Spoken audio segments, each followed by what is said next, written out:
합니다. 요한계시록 21장 24절부터 22장 5절까지 보겠습니다.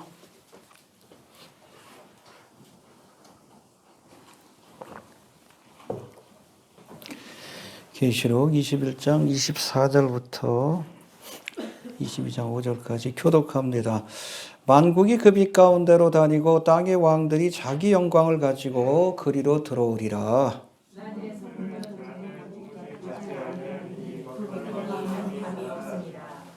사람들이 만국의 영광과 존귀를 가지고 그리로 들어오겠고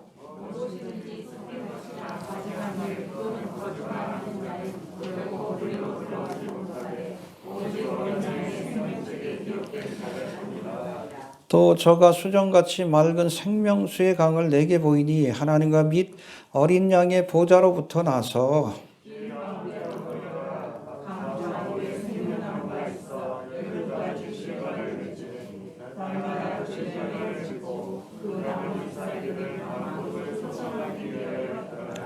다시 저주가 없으며 하나님과 그 어린 양의 보좌가 그 가운데 있으리니 그의 종들이 그를 섬기며 함께 봉독합니다. 다시 밤이 없겠고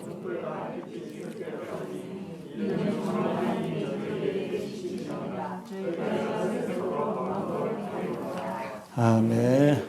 지난 시간엔 거룩한 성 새 예루살렘 건설에 사용된 여러 가지 재료들과 벽옥과 12가지의 보석과 또 정금으로 되어 있고 문은 또 진주로 되어 있는 그 재료들과 전체적인 조감도 어떻게 생겼어요? 큐빅으로 생겼어요. 정육면체. 그 모습 우리가 살펴보았고 또 22절, 23절을 통해서는 그 내부의 모습을 잠깐 살펴봤는데 복습해보는 시간을 갖도록 합니다. 넓이와 길이와 높이가 각각 12,000 스타디온. 여러분 이거 그냥 비유적으로 해석하면 안 됩니다. 스타디온은 그 당시 로마 시대 때의 거리의 단위예요. 지금으로 따지면 2200km. 그러니까 가로가 2200, 세로가 2200, 높이가 2200 큐빅. 큐빅 모양인 이 새 예루살렘 성은 그 성곽이 수정과 같이 맑은 벽옥이다. 그래서 많은 학자들은 이것이 다이아몬드일 것이다. 그렇게 해석을 합니다. 그러니까 그 안에 하나님의 영광의 빛이 찬란하게 비추는데 그거를 여러분 큐빅 형태로 된 다이아몬드가 보다 더 밝게 그렇게 비추는 모습이 바로 새 예루살렘 성의 모습이다. 그렇게 이해하시면 될 것 같습니다. 거기 보니까 12개의 기초석이 있는데 이게 보석으로 되어 있어요. 그리고 그 기초석에는 교회를 대표하는 12사도의 이름이 적혀 있다. 여러분 사도들의 전한 이 복음의 기초 위에 하나님의 나라가 세워지는 겁니다. 우리의 믿음도 여러분들 복음 위에 세우세요. 복음의 기초 위에 세워야 합니다. 그리고 동서남북으로 3개씩 12개의 진주 문이 있는데 여기에는 이스라엘을 대표하는 12지파의 이름이 적혀 있다. 그렇게 되어 있습니다. 여러분 이것은 새 예루살렘 성이 이스라엘에게 언약하신 메시아 왕국에 대한 언약, 구약에 나오죠. 그렇죠? 이사야, 스가랴, 에스겔 이런 말씀들 여기서 언약한 메시아 왕국이 그렇게 실현되는 것, 궁극적으로 실현되는 것이 바로 새 예루살렘. 믿습니까? 그런가 하면 교회에 언약하신 하나님의 나라. 그래서 여러분 이 복음서의 주제는 킹덤 오브 갓이에요. 혹은 킹덤 오브 헤븐. 그렇죠? 예수님의 메시지의 중심이 하나님의 나라예요. 기도할 때도 나라의 thy kingdom come. 그 1차적으로 실현되는 것이 천년왕국이고 이것도 완벽한 형태는 아닙니다. 이것이 완성되는 것이 바로 신천신지 새 예루살렘이다. 그렇게 보시면 될 것 같습니다.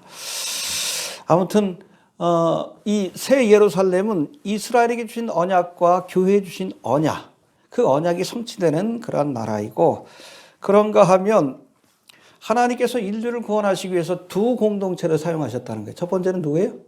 이스라엘. 그리고 교회. 원래는 이스라엘을 통해서 그래서 구약에 보면 교회에 관한 언급된 내용이 하나도 안 나와요. 감춰져 있습니다. 원래 하나님의 계획은 이스라엘 통해서 만방을 구원하는 거예요. 그런데 저들이 메시아로 오신 2000년 전에 메시아로 오신 예수님을 거부하니까 결국에는 이 사명이 어디로 옮겨집니까?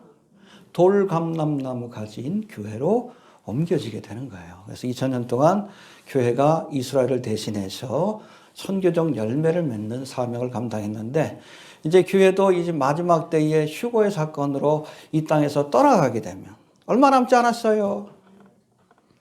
이해가 됩니까? 이스라엘이 회복, 역사 속에 다시 등장했다는 것 자체가 여러분 종말의 때가 시작됐다는 증거예요. 이 세대가 가기 전에 이스라엘의 여러분 회복을 지켜본 세대가 다 떠나가기 전에 벌써 70년이 넘었는데 주님이 오십니다.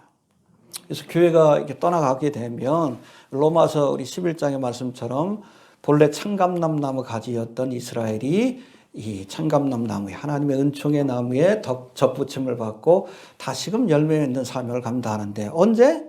저들에게 약속한 마지막 한 일에 7년 대환란 때 일어날 일입니다. 할렐루야. 그래서 14만 4천 명을 중심으로 해서 회심한 이스라엘 백성들이 이 7년 대환란의 기간 동안에는 선교의 주체가 될 것이다. 그렇게 이해하시면 됩니다. 그래서 우리가 땅끝까지 복음이 전파돼야 그날이 온다. 알겠습니까? 그건 교회 주신 말씀이 아니에요. 누구에게? 이스라엘에게. 교회는 하다가 가는 거예요. 어떤 분들은 뭐 아직 뭐 땅끝까지 복음이 전파되지 않았으니까 주님 오시려면 멀었다. 아니요. 교회는 하다 가는 거예요. 그러니까 오늘 오셔도 이상하지 않아. 교회가 떠나가야 이스라엘이 다시금 접붙임을 받고, 그렇죠? 아직 여러분 보세요. 국가가 생기긴 했지만, 그렇죠? 사람의 형태는 있지만 아직 그게 영이 없잖아. 영적인 회복이 안 됐어. 그건 7년 대환란 때 일어날 일이에요. 두 증인이 복음을 증거하고 그러면. 이해가 되십니까? 네. 그 전에 교회는 떠나가야 합니다. 또 떠나갈 것이다라고 성경은 말씀하고 있어요. 또 그 시간이 얼마 남지 않았다는 거. 그게 중동의 상황을 봐야 돼. 이스라엘이 어떻게 지금 뭐 그 상황이 어떻게 진행되고 있는가. 특별히 에스겔 38장 39장의 전쟁이 임박했다는 것을 보면 그 다음은 뭡니까? 7년 대환란이요. 깨어 있읍시다. 예.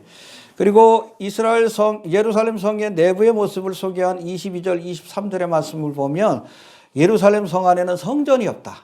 왜 없어요? 어린 양과 하나님이 성전이 되시기 때문에.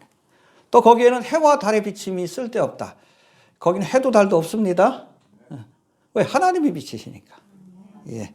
자, 이제 이어지는 지난 주까지 거기서까지 살펴봤고 21장 24절부터 22장 5절까지의 말씀을 통해 구체적으로 예루살렘 성의 내부의 모습을 조금 더 살펴보는 시간을 갖도록 하겠습니다.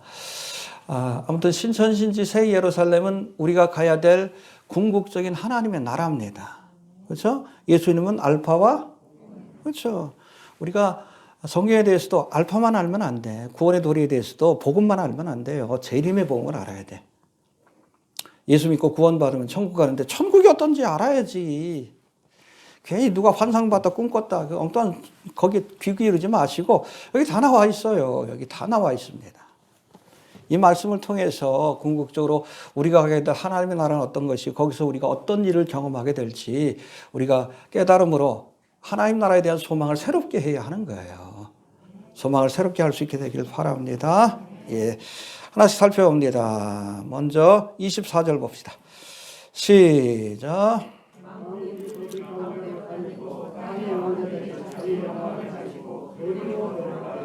예, 만국과 또 이 만국을 다스리는 네이션즈라고 되어 있어요. 땅의 왕들이 자기 영광을 가지고 그곳으로 예루살렘 성으로 들어간다. 26절도 같은 말인데 한번 봅시다. 26절 시작.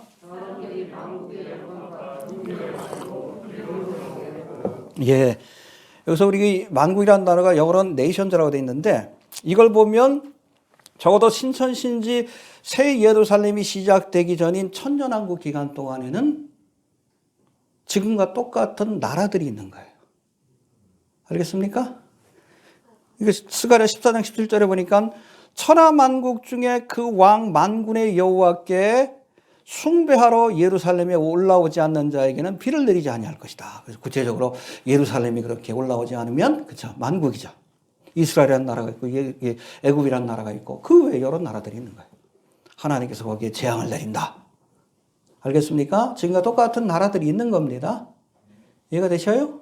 대한민국도 있을 자를 만들려고 좀 애쓰고 있는데 이 적그리스도의 나라도 결국 실패하게 될 것이다. 예수님이 강림하셔서 이 세상 나라를 심판하심으로 이 나라가 실패하게 될 것이다 라고 말씀하는데, 결국엔 이 사탄 마귀가 실패한 하나의 나라, 이것이 신천신지 새 예루살렘에서 실현된다. 그렇게 보시면 됩니다. 어찌 보면 새 예루살렘이 하나님판 뉴월드 오더입니다. 이해가 되시죠? 예, 사탄 마귀는 항상 그 하나님의 것을 흉내내려고 하니까 궁극적으로 하나의 언어로서 하나의 왕을 섬기는 하나의 나라가 완성되는 기간이 바로 새 예루살렘이다. 그렇게 보시면 됩니다. 이 천년왕 기간 동안에도 여러분 여기 보면 땅의 왕들이 한 표현이 나와요. 땅의 왕들. 여러 왕들이 있어요. 대한민국을 다스리는 왕들도 있고 왕들이 있는데 예수님은 만왕의 왕이십니다. King of Kings. 여러 왕들을 다스리는 왕이지. 그렇죠? 왕들이 없다는 얘기가 아니에요. 근데 이 만국의 왕들이 영광을 갖고 예루살렘 성에 들어감으로 비로소 하나의 나라, 한 왕이 다스리는 하나의 나라로 그렇게 합쳐지게 될 것이다 라고 말씀하고 있는 겁니다. 그리고 24절 다시 한번 봅시다. 시작.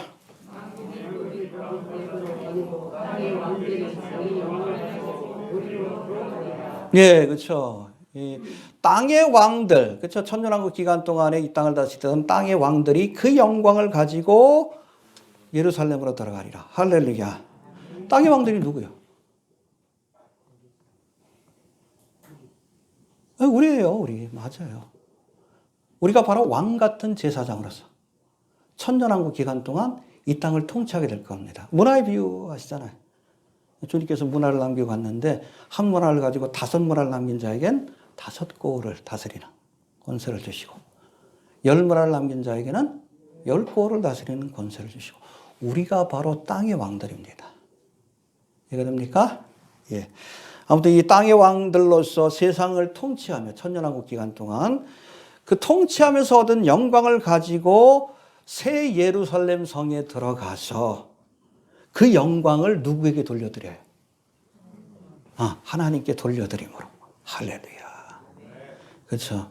본래 하나님의 영광이 충만한 곳이지만 땅의 왕들이 이 땅에서 주님을 위해서 충성함으로 얻은 영광의 면류관, 그렇죠? 그거를 어린 양과 하나님께 돌려드림으로 이 새 예루살렘이 하나님의 영광이 가득 찬 도시로 그렇게 밝게 빛나게 된다는 뜻입니다. 알겠습니까? 예.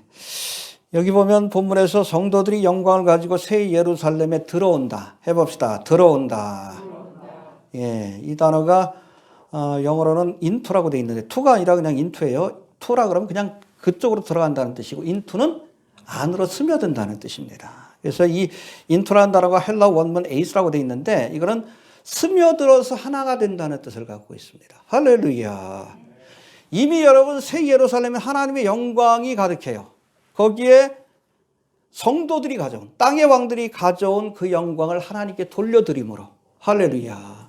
합쳐지는 거예요.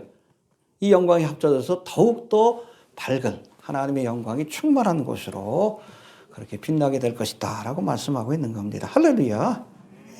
25절 봅시다. 25절 시작.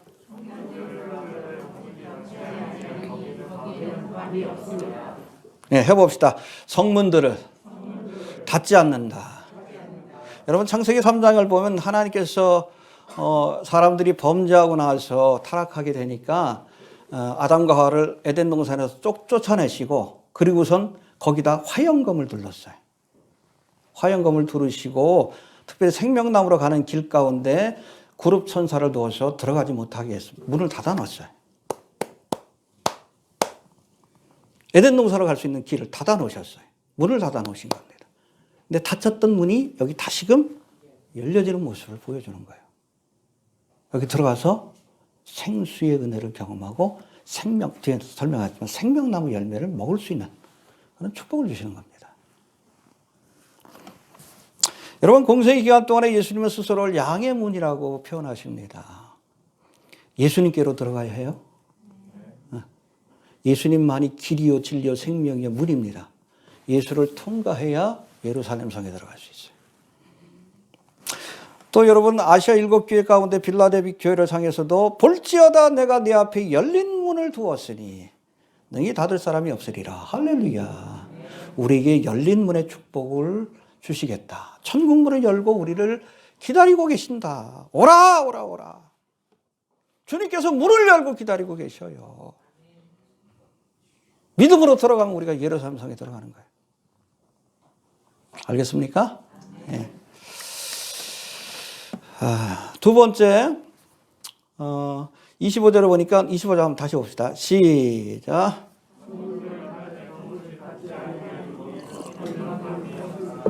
예, 해봅시다. 밤이 없다. 이 밤이라는 것은 하나님의 은총으로부터 소외된 것을 의미합니다. 첫 번째로. 그래서 마태복음 22장에 보니까 혼인잔치에 초대되었지만 예복을 입지 않은 사람들을 어디로 쫓아냈어요? 바깥 어두운 곳에. 그렇죠? 공적으로 불못을 의미합니다. 아무튼 이 새 예루살렘은 어두운 곳이 없어요. 하나님의 은총이 늘 함께하는 곳입니다. 믿습니까? 그런가 하면 이 밤은 어둠의 세력들을 상징합니다. 에베소 6장 12절에 보니까 우리의 씨름은 혈과 육에 대한 것이 아니요 정사와 권세와 이 어두움의 세상 주관자들. 새 예루살렘, 신천신지 새 예루살렘은 어둠의 세력들이 없어요. 왜?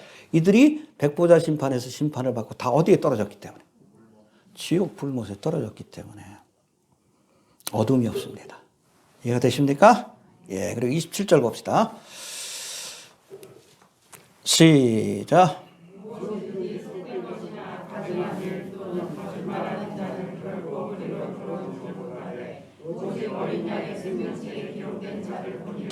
할렐루야. 여기 보니까 뭐 들어갈 자와 들어가지 못할 자 이게 몇 번 나옵니다.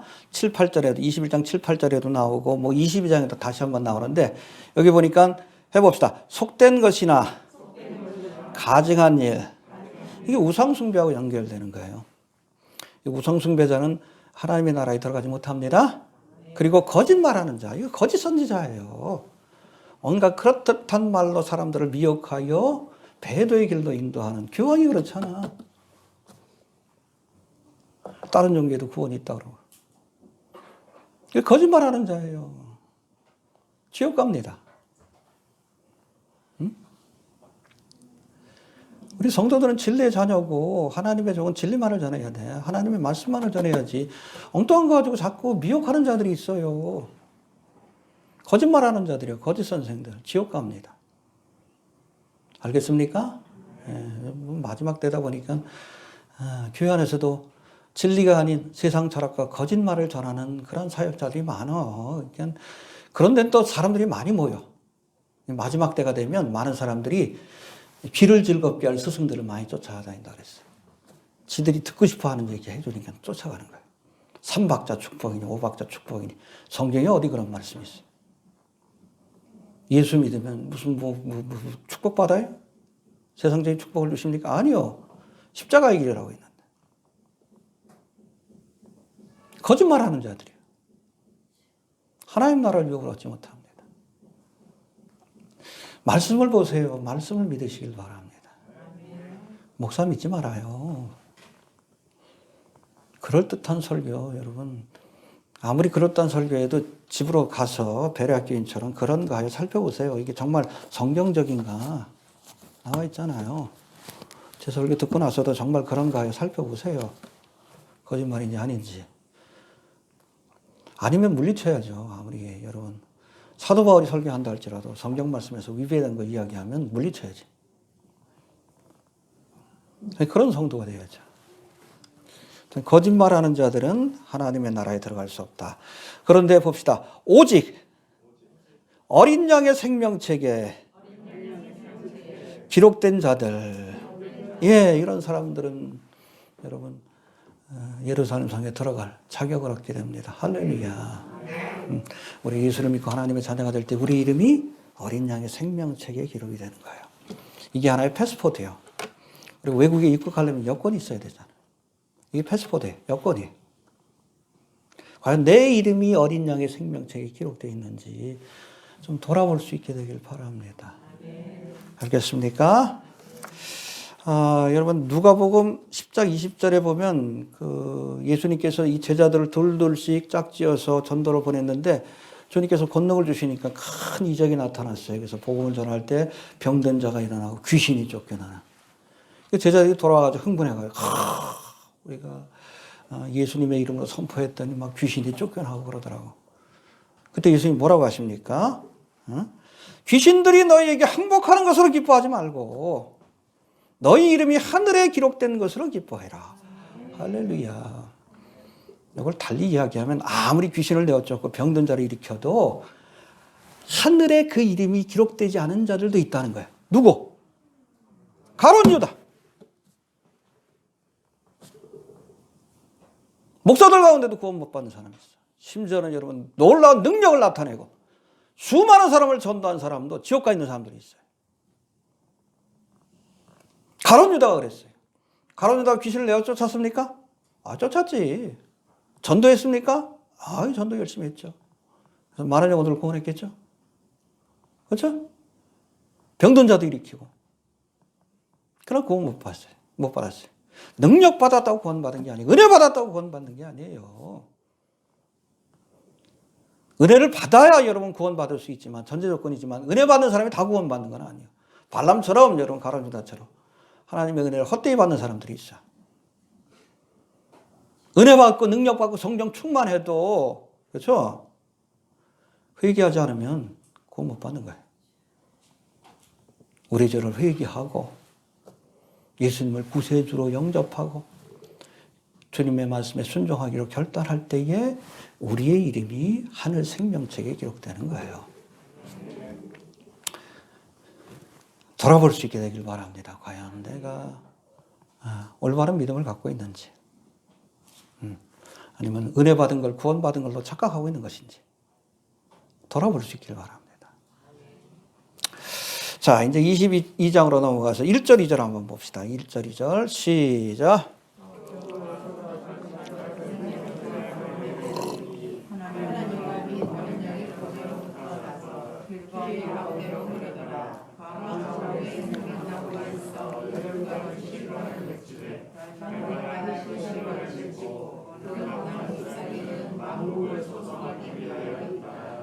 할렐루야. 예, 이 말씀을 보면 새 예루살렘 성에 생수의 강이 흐른다. 할렐루야. 여러분 물은 생명의 근원입니다. 우리나라는 물이 너무 많아가지고 그 귀한 줄 몰라. 이스라엘 가봐요. 여러분 거기 뭐 요단강 흐르는 거기 외에는 그렇죠. 갈릴리 호수하고 요단강 흐르는 그 위 아래로 흐르는 거기 외에는 물이 있는 곳이 없어요. 다 광야예요. 이 광야가 우기 때는 조금 비가 와. 그런데 1년 중에서 한 거의 10달, 11달을 비가 안 와. 사막과 같은 곳이에요. 그러나 이렇게 사막과 같이 메마른 땅이라 할지라도 물이 흐르는 곳에는 비옥해요. 그러니까 여러분 이스라엘 사람들이 이스라엘로 가나안 땅으로 정착하면서 제일 먼저 한 게 뭐예요? 관계시설을 정리한 거예요. 그래서 거기 보면은 뭐 나무도 있고 뭐 채소도 뭐 기르고 해가지고 이 파프리카라든지 뭐 이런 것들은 유럽에 수출할 정도로 너무 고가예요. 그럴 수 있는 거는 갈릴리 호수에 있는 그 물들 아니면은 뭐 겨울에 비가 올 때 비가 오면 그 사람들은 그 흘러내리는 물을 버리는 게 아니에요. 한쪽에다가 시스턴이라고 해서 물 저장고에다가 담아놓고 1년 내내 쓰는 거예요. 그렇게 해가지고 그렇게 모은 물들을 가지고선 여기 나무에다 물을 주고 채소에다 물을 줘가지고 그렇게 해서 생산한 걸 수출까지 하는 거예요. 이스라엘에서 성지순례할 때 정말 풍요롭게 먹었어요. 너무 많이 줘, 너무 많이 줘. 그만큼 풍부해요. 그 척박한 땅에서. 척박한 땅이 아니에요. 물만 있으면 옥터입니다. 할렐루야. 물이 생명의 근원이에요, 물이. 생수의 강이라는 것이 그거예요. 사실 여러분 에덴 동산에도 물이 많은 곳 아니에요. 그래서 거기서 비손, 기온, 히데겔, 유브라데 강이 발원했다. 그래서 에덴 동산에서 샘이 솟구친 거예요. 이스라엘에도 뭐 중동 쪽에서 제일 큰 샘물이 있어요. 텔단이라고. 이스라엘 아무튼 중동 전체에서 가장 큰 샘물이. 그 텔단의 물이 어디서 나오느냐면 헬몬산이 있죠, 헬몬산, 레바논까지. 근데 헬몬산은 하나의 산이 아니에요. 산맥이에요. 거기에 만년설이 내리면, 그래서 그 물이 녹아가지고선 솟구치는 것이 텔단이에요. 물이 팍 솟구치는데, 그게 바로 요단강의 최상류에 있는 물줄기입니다. 얼마나 풍요로운지 몰라. 그 물이 닿는 것은. 에스겔 47장에 묘사하고 있는 천년왕국도 이제 예루살렘 성전 문지방에서 생수가 흘러 강이 될 것인데, 그렇죠? 그래서 이 생수가 흘러가지고 강이 되는데, 이 동쪽으로 흐릅니다. 사해 쪽으로. 그 강이 흐르는데, 일천척을 청량하니까 발목에 닿고, 일천척을 청량하니까, 그리고 다시 일천척을 청량하니까 헤엄치지 않으면 건널 수 없는 큰 강이 되었더라. 할렐루야. 신앙의 단계예요. 첫 번째 단계 뭐요? 발목. 열심히 교회 나온 게 첫 번째 단계. 그 다음에 무릎. 기도하는 것이 두 번째 단계. 세 번째는 허리. 봉사하는 것이 세 번째 단계. 그 다음 마지막은 성령 충만이에요. 하나님이 인도하시는 대로 가는 거예요. 강물에서 헤엄칠 때 거꾸로 거슬러 가면 죽어요. 몸을 맡겨야지. 신앙생활도 거슬러 가면 죽어요. 성령의 인도에 맡기는 것. 그게 성령 충만이에요. 근데 아무튼 이 강물이 이렇게 동쪽으로 해가지고, 그러니까 여러분, 여기에 예루살렘이 있으면, 여기 갈릴리가 있고, 여기 요단강이 있고, 갈릴리에서 이렇게 흐르는 요단강이 있고, 그리고서 사해가 있어요. 근데 사해 바로 요쪽에, 옆쪽에 예루살렘이 있습니다. 여기서 생수의 강이 성전 문지방에서 솟구쳐가지고, 천년왕국 때, 이 물이 사해로 들어가서 죽은 사해를 살릴 것이다. 할렐루야. 죽은 바다를 살리고 사해가 살아난다는 이야기예요.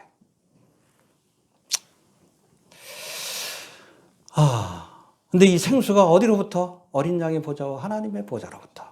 할렐루야. 하나님이 생명의 근원이심을 믿으시길 바랍니다. 이해가 됩니까? 예.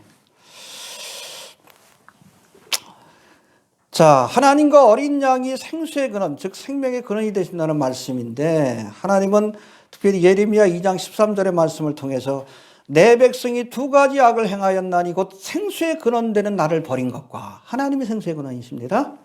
스스로 웅덩이를 판 것인데 그것은 물을 저축치 못할 터진 웅덩이라. 이 시스턴이에요. 물 저장고예요. 물 저장고를 의미합니다. 근데 터져버렸어. 하나님을 떠나서. 하나님은 샘물이셔. 리빙 워터예요. 그래서 이스라엘에서는 이게 흐르는 물이 살아있는 물이라고 해요. 갇혀있는 건 죽은 물이라고 합니다. 샘물이요. 근데 이걸 버리고 웅덩이물. 비 올 때 잠깐 그 꾸정물 이렇게 담아놓은 거. 그걸 찾는데 그나마 그것도 터졌어. 이 우상을 숭배하는 게 얼마나 어리석은지를 보여주시는 거예요. 또 예수님도 요한복음 4장 13절 14절에서 뭐라고 합니까? 수가성녀인에게 이 물을 먹는 자마다 다시 목마르려니와. 이 야곱의 우물이에요. 야곱의 우물. 지금도 있어요.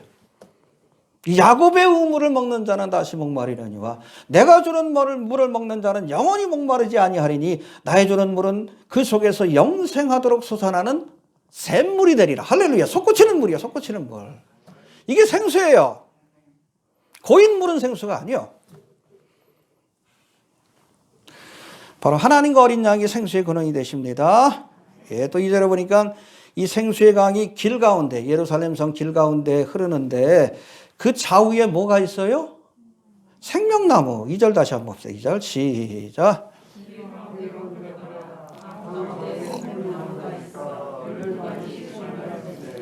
예.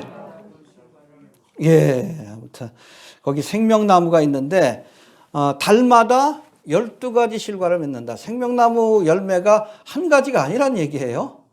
12가지입니다. 이해가 되십니까? 예. 근데 여러분 창세기 3장을 보면 아담과 하와가 하나님이 먹지 말라고 하신 선악과를 먹었을 때에 하나님이 저들을 에덴 동산에서 쫓아내시고 화영검을 둘러서, 잘 들으세요, 생명나무로 가는 길을 막으셨다. 왜요? 범죄한 상태로 영원히 사는 것을 원치 않았기 때문에 그렇습니다. 이해가 됩니까? 에덴 동산에 두 특별한 나무가 있었죠? 동산 중앙에 선악을 알게 하는 나무, 그리고 생명나무. 근데 여러분 이 2장 17절에 보니까 하나님께서 동산 중앙에 있는 선악을 알게 하는 나무의 실과는 먹지 말라라고 했어요. 먹는 날에는 예. 근데 생명나무 실과는 먹지 말라는 이야기가 없어요. 먹으라는 말은 없어요.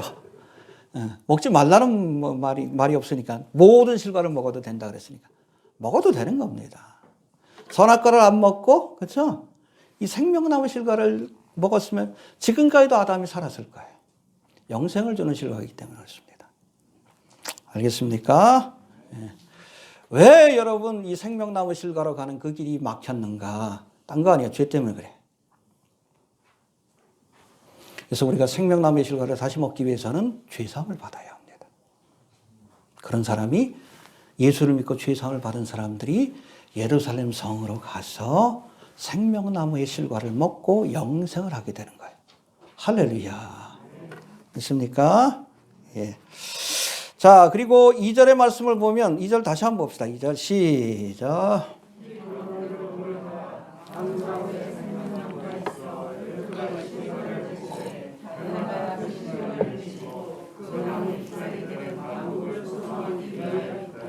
네, 여기 보면 뭐 달마다 그러는 거 보니까 천년왕국 기간에도 시간의 개념이 지금하고 똑같습니다.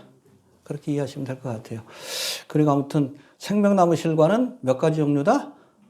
12가지다. 한 가지가 아니에요. 생명나무 열매는 여기 나와 있습니다. 잘 모르지만 가서 보면 알 겁니다. 뭘지는. 예. 그리고 그 잎사귀는 만국을 소송하기 위해 있더라. 해봅시다. 만국을 소송케 한다. 이 소송이란 단어가 데라페이아라고 돼 있는데 이거는 병을 고치다는 뜻보다는 활력을 준다. 건강을 증진시킨다. 헬스 기빙의 뜻을 갖고 있어요. 보약이 된다는 거예요. 그래서 기운 떨어지면 요즘 뭐 보약 먹죠. 아우, 저도 뭐 나이가 들다 보니까 힘들어. 여러분 보세요. 아무리 오래 살아도 골골대면서 사는 건 축복이 아니에요. 이해가 됩니까? 건강하게 오래 살아야지. 그래서 뭐 요즘 뭐 건강수명이라 그러잖아. 오래 살아도 걸걸대면서 그냥 남에게 부담 주고 평생 그냥 괴로워하면서 저도 힘들어 죽겠어요. 요즘 기관지 때문에 힘들고 이도 빠지고 눈도 현찮고 빨리 오셔야지. 그렇죠? 근데 여러분 새 예루살렘 성에 있는 생명나무 실과의 그 잎사귀가 우리를 소송케 한다. 활력 있게 만들어주는 거예요. 인삼 먹을 필요 없어. 그거 먹으면 돼요. 이해가 됩니까? 생명나무 열매가 우리에게 영생을 주면 이 잎사귀는 우리에게 활력을 준다. 할렐루야. 활력 있는 삶을 살게 할 줄로 믿으시길 바랍니다. 근데 여러분 이 창세기에 등장하는 생명나무는 단수형으로 되어 있습니다. 하나예요. 그런데 새 예루살렘에 등장하는 생명나무는 보세요. 강 좌우에 그 숫자를 알 수 없을 만큼 많은 생명나무가 있는 겁니다. 왜 그렇게 많습니까? 거기 있는 모든 천국 백성들이 언제든지 와서 그 열매를 먹고 잎사귀를 통해서 활력을 얻을 수 있도록. 할렐루야. 주님께서 충분하게 우리가 먹고 배부를 만큼 생명나무 열매와 잎사귀를 주시는 줄로 그렇게 믿으시길 바랍니다. 알겠습니까? 너희 목마른 자들아 물로 나오라. 돈 없는 자도 오라. 너희는 와서 사 먹되 돈 없이 값 없이 와서 포도주와 젖을 사라. 너희가 어찌하여 양식 아닌 것을 위하여 은을 달아주며 배부르게 못할 것을 위하여 수고하느냐. 나를 청종하라. 그리하면 너희가 좋은 것을 먹을 것이며 너희 마음이 기름진 것으로 즐거움을 얻으리라. 할렐루야. 배부르게 먹고도 12강제가 남도록. 알겠습니까? 아마 주식이 생명나무 열매가 될 거예요. 부식이 뭐가 될지 모르지만 고기를 먹을지 그건 잘 모르겠어. 어찌됐든 주식은 그게 될 겁니다. 알겠습니까? 우리가 새 예루살렘에 가면 영원히 목마르지 않는 생명수 샘물을 마시게 될 것이고 할렐루야. 영원히 배고프지 않는 생명나무 열매를 먹게 될 줄로 믿으시길 바랍니다. 예, 그리고 3절 넘어갑시다. 3절 시작.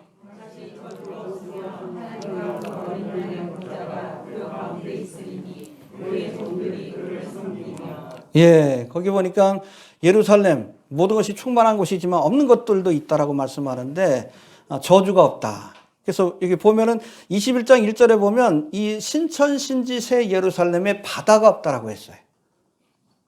이유는 잘 모르겠지만 뭐 여러 가지 해석을 해. 적그리스도가 이 바다에서 올라오자 하나님을 대적하는 나라를 상징한다. 뭐 아무튼 뭐 여러 가지 해석이 있지만 어찌됐든 하늘과 땅은 있대 바다는 없습니다. 이 바다 좋아하는 분들은 섭섭할 것 같아. 그거보다 더 좋은 걸 주시겠죠? 아무튼 바다가 없다가 하시고 또 21장 4절에 보니까 애통하는 것이나 곡하는 것, 슬픔이 없고 사망이 없다. 그렇죠? 죄가 없으니까 사망도 없는 거죠. 또 21장 22절에 보니까 성전이 없다. 왜? 하나님이 성전이시니까. 또 21장 23절에 보니까 해와 달의 비춤이 쓸데없다. 왜? 하나님이 비추시니까. 그런가 하면 21장 24절과 22장 5절에 보니까 밤이 없다. 그렇죠? 주님의 빛이 비추니까 밤이 없는 겁니다. 그리고 21장 27절에서는 악이 없다라고 말씀하고 방금 읽은 22장 3절에 보니까 저주가 없다. 여러분, 저주는 죄의 결과로 찾아온 형벌입니다. 알겠습니까? 네. 인간이 범죄할 때 창세기에 보니까 하나님께서 저주하셨어요. 아담에겐 무슨 저주? 일이 저주는 아니에요. 노동이 저주는 아닙니다. 뒤에도 나오지만. 천국에서도 우리가 일해야 돼요. 일이 저주가 아니라 일에, 노동에 수고를 더하시는. 애쓰고 수고한 만큼 결실을 얻어야 되는데 결실을 얻지 못하는. 노동의 수고. 땀이 흘러야 내가 이 식물을 먹을 수 있으리라. 고생하게 만드신 거예요. 그리고 여자들에게는 해산의 수고. 애기 낳는 것뿐 아니에요. 낳고 기르는 그 과정. 집사님 힘드시잖아. 그렇죠? 말 잘 들어요? 말 안 듣잖아. 할 수 없어. 우리가 범죄해서 그래요. 해산의 수고를 더하시고 뿐만 아니라 여러분 만물의 영장인 인간이 타락하니까 피조물들도 다 저주를 받았어요. 그래서 땅에 가시와 엉겅퀴를 내기 시작했고 아마 에덴 동산에서는 사자들이 풀을 먹었을 거예요. 근데 서로 잡아먹기 시작하고 그 저주받는 환경으로 바뀌게 된 겁니다. 그런데 그 저주가 사라져. 왜? 죄가 없기 때문에. 죄로 인해서 찾아온 저주이기 때문에 죄가 없는 예루살렘에는 저주도 없습니다. 할렐루야. 믿습니까? 예, 그리고 3절 다시 보면 다시 봅시다. 시작.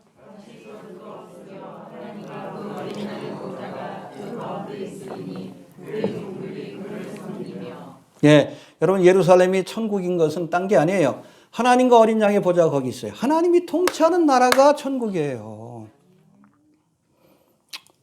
그래서 마태복음에서는 그 하나님의 나라를 킹덤 오브 헤븐이라고 하지만 유대인들을 위해서 써서 그래요. 유대인들은 하나님이라는 말 자체를 두려워하니까, 경외하니까. 이게 본래 다른 복음서에서 하나님의 나라라고 해. 통치의 개념입니다. 장소의 개념이 아니라 통치의 개념이에요. 새 예루살렘이 뭐 아름답고 귀하고 보석으로 꾸며지고 그래서 천국이 아니라 근본적으로는 주님이 통치하시기 때문에 천국이에요. 할렐루야. 여러분 주님이 다스려 주셔야 돼요. 지금 선거철이라서 무슨 뭐 정치가들에 대한 뭐 기대도 있지만 알고 보면 별거 없잖아. 지나고 나면 그놈이요. 나도 이명박 찍었어. 그놈이요. 응? 잘할 줄 알고 찍었어. 잘해 먹더라고. 그놈이요. 주님이 다스려 주셔야 돼. 알겠습니까? 네. 사람이 의로워도 능력이 안 되는 경우가 있어요. 내가 보기에는 뭐 문재인 정부도 도덕적으로 깨끗하지만 뭐 부동산 문제 같은 거 보면 좀 그렇잖아요. 제대로 해결 못 하잖아. 사람이 의도가 선해도 능력이 안 되면 또 그것도 안 되는 거예요. 근데 하나님은 의로우실 뿐 아니라 능하신 분이십니다. 그게 주님이 다스려 주셔야 돼. 너무 세상 왕에 대해서 그렇게 기대하지 마십시오. 그냥 정치를 바꿔서 이 땅에 하나님 나라 세우겠다. 미친 소리요. 그럼 예수님이 정치했겠죠. 어차피 장망성이니까 예수님께서 신경도 안 썼어. 그래서 독립운동 안 했어요. 우리 그리스도인도 그래야 돼. 가이사의 것은 하나님의 것은 자꾸 정치를 해가지고 이 땅에 하나님의 나라를 만들겠다. 이게 정광훈이가 그 논리를 갖고 하는데 이 정치 신학은 그 이단이에요, 이단. 성경의 교훈, 예수님의 교훈하고 다르기 때문에 이단이야. 이단적 가르침이야. 그 우두머리가 세상을 정복해가지고 이 땅에 하나님 나라를 세우겠다. 그게 로마 카톨릭이야. 걔네들이 꿈꾸는 세상이 뉴월드 오델. 하나님의 나라를 세운다고 세우는 것이 저 그리스도의 나라. 그렇게 돼요. 뭐 하다 그랬습니까? 아무튼 통치 개념입니다. 주님이 통치하시기 때문에 새 예루살렘이 천국이다. 알겠습니까? 물론 뭐 보석을 꾸며지고 뭐 그건 부차적인 거고 주님이 통치하시니까 천국입니다. 자, 그리고 주님께서 그 보좌에 계시고 3절 다시 봅시다. 시작.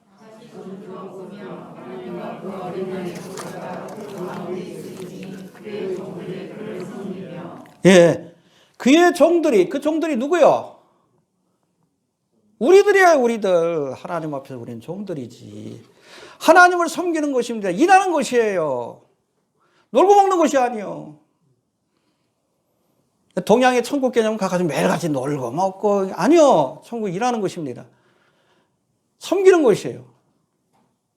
하나님을 섬기되 첫 번째 우리가 예배를 통해서 섬기는 겁니다.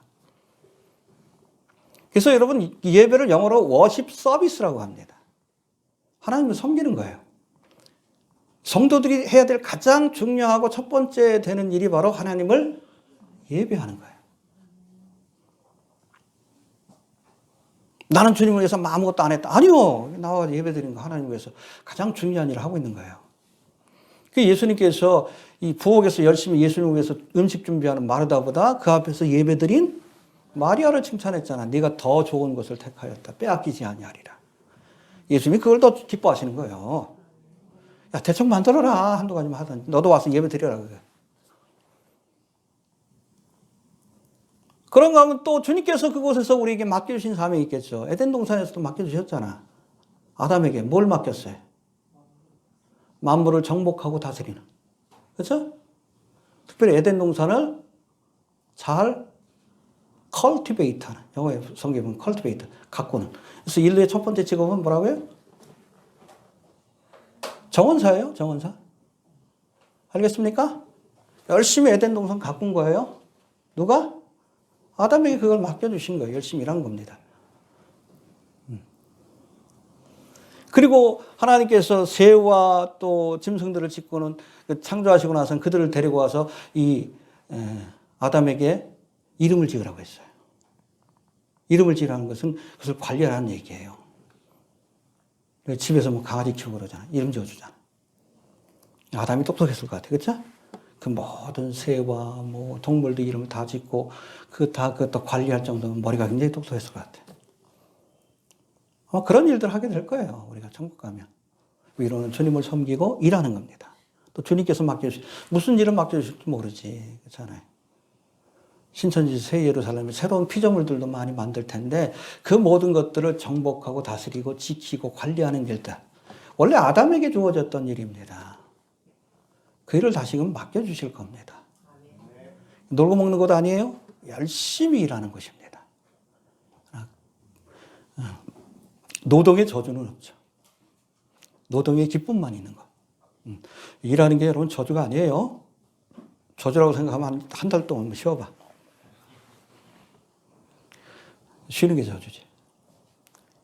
일할 수 있는 게 요즘 뭐 코로나 때문에 또 직장 잊어버린 분들도 많은데 일할 수 있는 게 그 보수에 상관없이 일할 수 있는 것 자체가 그게 축복인 겁니다. 알겠습니까? 예. 자, 그리고 특별히 여기 종이라는 표현이 헬라어로는 둘로스라고 되어 있습니다. 해봅시다. 둘로스. 이 둘로스는 일반적인 종이 아니라 특별히 주인의 뜻에 무조건 복종해야 하는 노예입니다.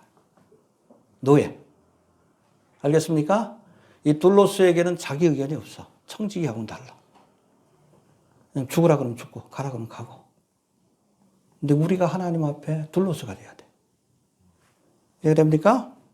흥미로운 것은 사도 베드로와 바울과 요한도 자신이 쓴 글 거기에다 자기를 둘로스라고 소개해요. 이렇게 베드로후서 1장 1절에 보니까 베드로가 뭐라고 합니까? 예수 그리스도의 종과 사도인 시몬 베드로는 예수 그리스도의 둘로스인 자기를 종으로 표현합니다. 또 로마서 1장 1절에 보니까 사도 바울이 예수 그리스도의 종 둘로스 바울은 이렇게 시작을 해요. 또 요한계시록 1장 1절에도 그 말씀이 나옵니다. 뭐라고 하십니까? 예수 그리스도에 계시라 이는 하나님이 그에게 주사 반드시 속히 될 일을 그 종들에게 보이시려고 그 천사를 그 종 요한에게 둘로스 요한 보내어 지시하신 것이라. 할렐루야. 스스로를 둘로스라고 표현합니다. 여러분 사실은 이 둘로스라는 단어가 노예라는 단어가 명예롭지 못한 단어입니다. 하지만 예수 그리스도의 종이 된다는 것은 그 무엇보다도 영광스럽고 명예로운 일이라는 사실을 잊지 마시길 바랍니다. 알겠습니까? 우리가 하나님의 종이 된다는 것이 얼마나 큰 영광이에요. 근데 목사는 하나님의 종이 아니에요. 우리가 주여 주여 할 때 나는 둘로스입니다 라고 고백하는 거예요. 그 의미를 알고 고백하세요. 입술로 주여 주여만 하지 마시고 나는 둘로스입니다. 주께서 가라면 가고 서라면 서고. 이 둘로스는 이 노예는 자기 의지가 없어요. 주인이 명하신 대로 순종하는 것이 둘로스입니다. 알겠습니까? 그러시게 되길 바랍니다. 자, 4절 넘어갑니다. 4절 시작.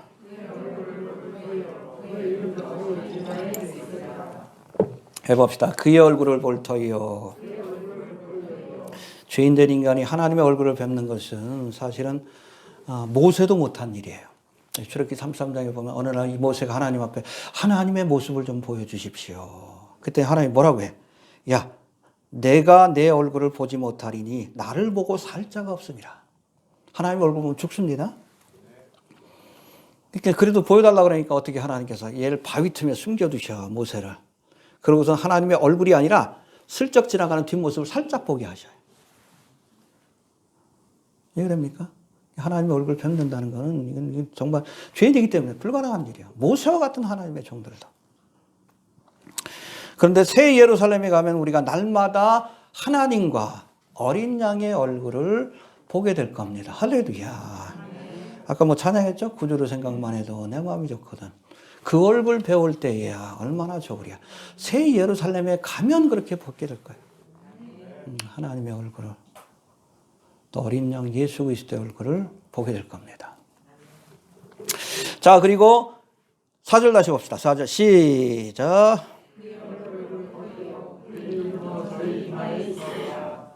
예, 그러니까 그의 이름도 저희 이마에 있으리라. 이마에 하나님의 이름을 새겨넣어요. 왜? 하나님의 소유라는 거예요. 내가 너를 지명하여 불렀나니 너는 내 것이라. 이게 소유된.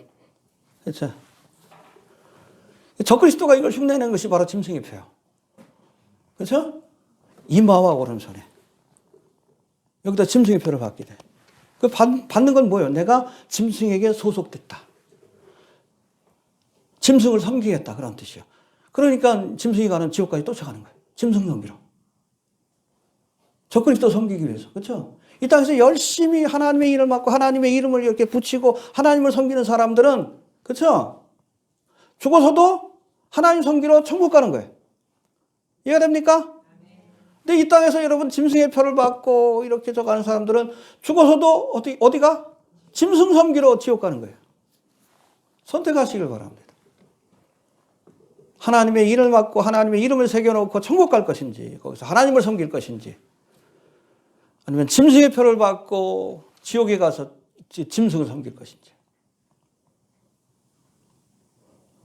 중간은 없어요.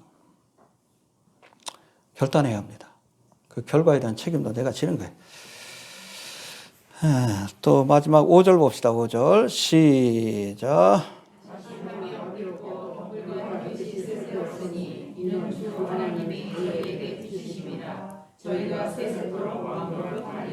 예, 밤이 없고 뭐 등불과 햇빛에 쓸데없다. 뭐 이건 앞에서 살펴본 거고 여기 보니까 저희가 세세토록 왕노릇하리로다. 할렐루야.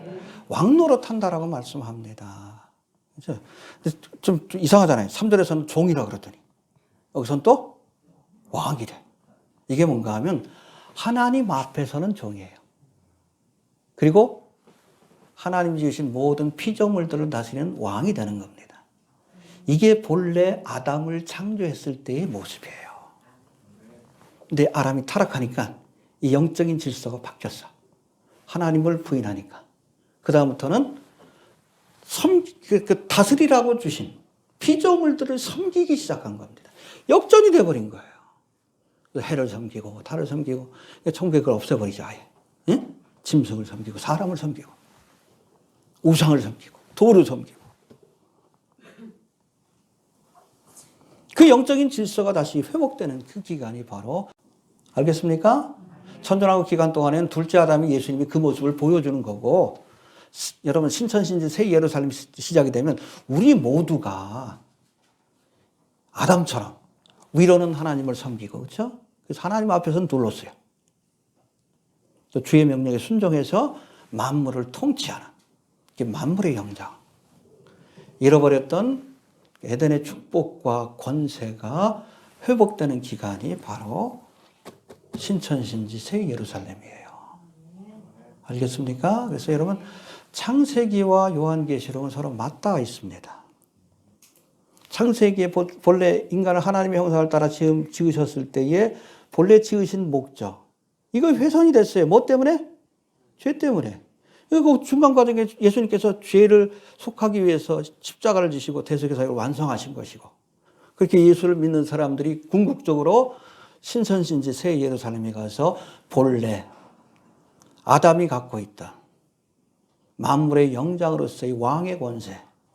그래서 위로는 하나님을 섬기고 종으로서 그리고 아래로는 하나님 주신 모든 피조물들을 통치하고 다스리는 그런 권세를 얻게 될 줄로 그렇게 믿습니다.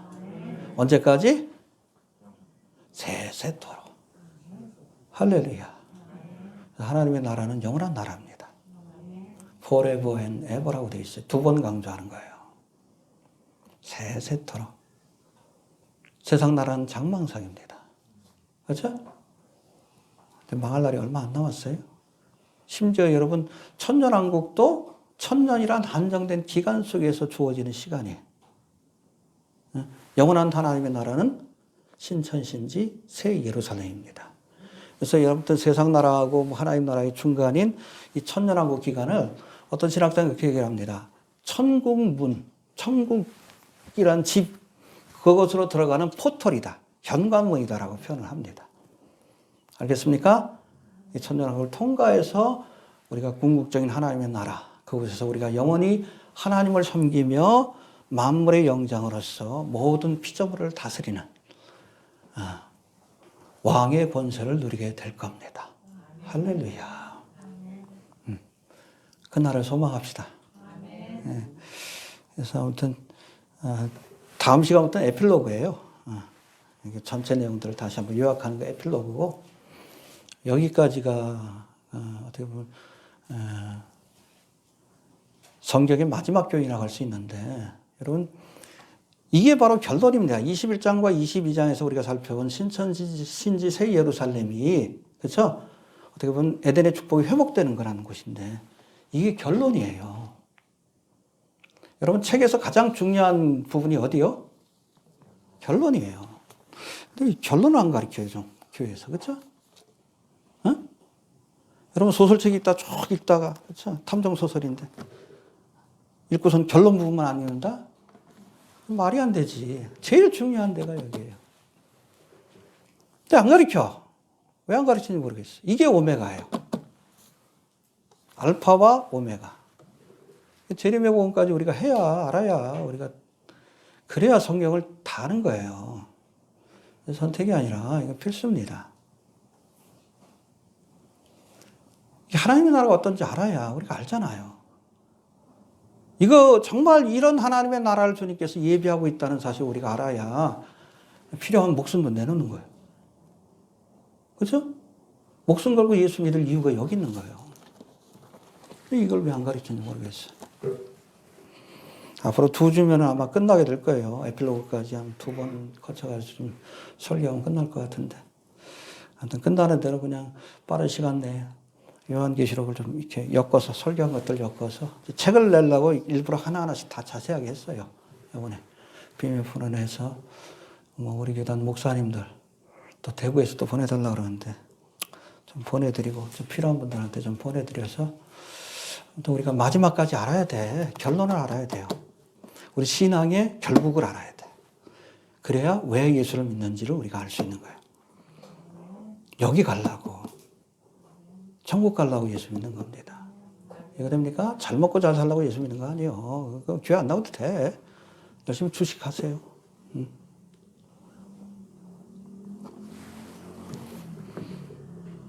이 말씀이 얼마나 중요한 말씀인지 몰라.